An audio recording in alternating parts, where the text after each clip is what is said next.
He owns the Guinness record for most broken bones in a lifetime with 433, 35 of them at once. He's credited with blazing the trail of extreme sports. In fact, he was once so popular, he was one of the main attractions for ABC's Wide World of Sports in its heyday.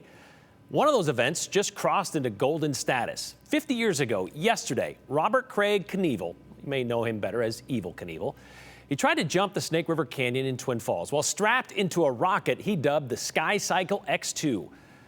As you might know, it didn't go so well. Today, the ramp from where the launch took place, it still stands as a memory of the event which brought the world to Twin Falls. The name Evel Knievel first became a household one on the last day of 1967 when he tried to jump the fountain at Caesar's Palace on a motorcycle. Clearing the fountain, no problem. The landing, not so much. Knievel crushed his pelvis, snapped several ribs, and spent nearly a month in the hospital. But the name Evel would forever achieve superstar status, if not sacred, because of something he would try nearly a decade later. The last of the gladiators and the greatest daredevil of the 20th century. The story goes, Evel had the big idea of jumping the Grand Canyon, but he was denied permission by the Department of the Interior. So the next option? The Snake River. It crossed his mind while flying over it in 1971. So Evel leased 300 acres east of Twin Falls and began preparing, which included a promotional stop in 1972 with one of his Sky Cycle steam-powered rockets. It'll be going 200 miles an hour by the time it gets to the ramp from right here. And how fast will you be going at your ultimate speed? Well, I hope 300. Have to make 300 to get there. If I don't make 300, I will be in a lot of trouble. You gonna be ready by next June, July? I'll definitely jump at the 4th of July weekend next year. Except he didn't. A few failed test runs pushed the stunt into September of 1974. By that time, Evel was left with just one Sky Cycle and one big question. Why am I doing it?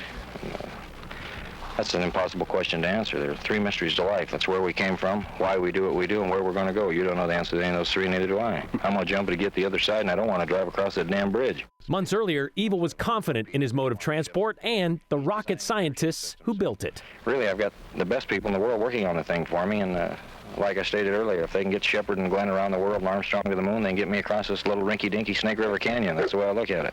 Those words, though, would prove ominous for the stuntman. By Sunday, September 8th, 1974, the hype of what could be had reached a height never seen before in Twin Falls. More than 10,000 made their way to the rim of the Snake River Canyon to see history firsthand. There is now just 1 minute to go. Could Knievel be the first to clear the 1,765 feet in his Sky Cycle?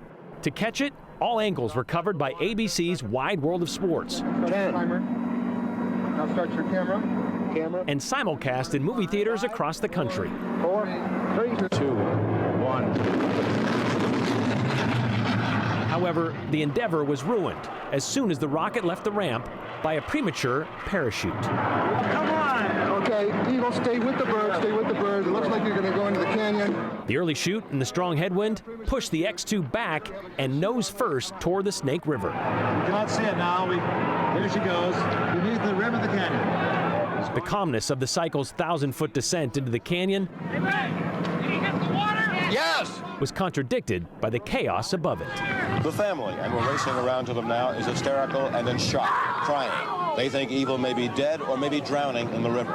He wasn't.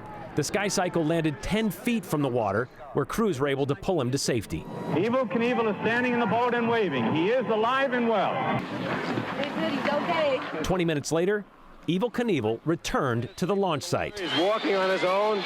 Looks like he has a bloody nose. He's bleeding from the eyes a little bit.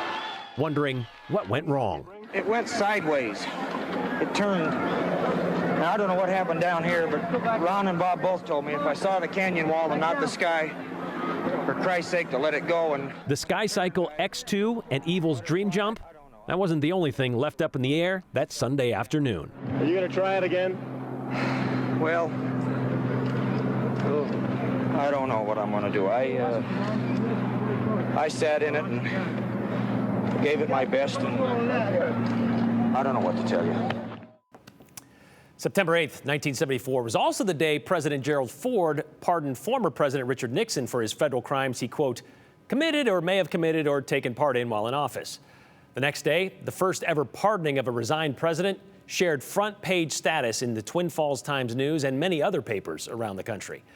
Evel Knievel never did try to jump the Snake River Canyon. He was done jumping by 1980. But in September of 2016, stuntman Eddie Braun became the first person to clear the canyon in a rocket cycle built by the son of the man who built Evel's original rocket cycle.